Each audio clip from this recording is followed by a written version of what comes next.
আলাইকুম, কেমন আছেন সবাই? আজকে আমি রান্না করব ফুলকপি দিয়ে রুই মাছ আর বেগুন দিয়ে ফুলকপির ডাঁটা দিয়ে আলু দিয়ে লেট্টা শুটকি। এই তো আমার কোটাকাটি শেষ, এখন শুধু রান্না করব। এই তো এখন আমি মাছগুলো ভাজি। এখন আমি ফুলকপির তরকারিটা বসাই দিয়েছি। একটু আদা বাটা,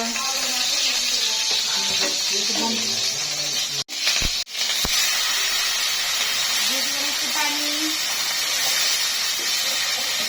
একটু হলুদের গুঁড়া, একটু মরিচের গুঁড়া, স্বাদ মতো লবণ,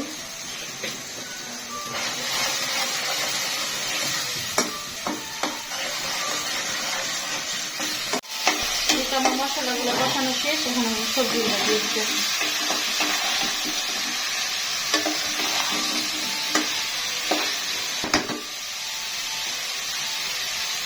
একটু পানি দিয়ে দিলাম, ভালো করে কষানো হবে।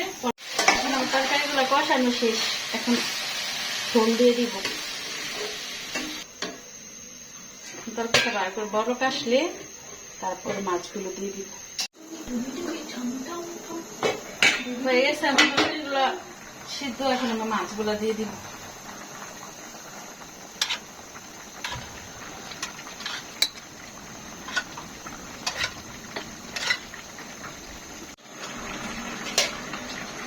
হয়ে গেছে আমার তরকারি, ধনিয়া পাতা দিয়ে এখন তরকারিটা নামায় ফেলবো।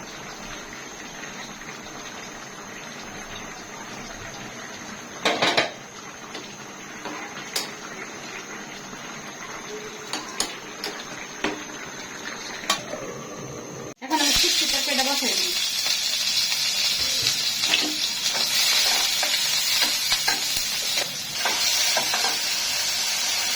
এখন দিয়ে দিব হলুদের ফাঁকি, মরিচের ফাঁকি,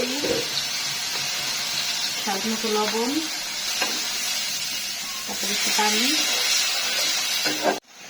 দিয়ে দিলাম শুটকিগুলো। এখন ভালো করে কষানো হয়ে যায়, পরে তরকারিগুলো দিয়ে দিব। এখন আমি দিয়ে দিব তরকারিগুলো, কষানো হোক, তারপর ঝোল দিয়ে দিব। আমার তরকারিটা কষানো শেষ, একটু সামান্য পানি দিয়ে দিব। ডিম দিলে অনেক মজা লাগবে। এগুলো দিয়ে সিদ্ধ হয়ে গেলে তারপর ধনিয়া পাতা দিয়ে নামায় ফেলবো। হয়ে গেছে আমার শুটকির তরকারি।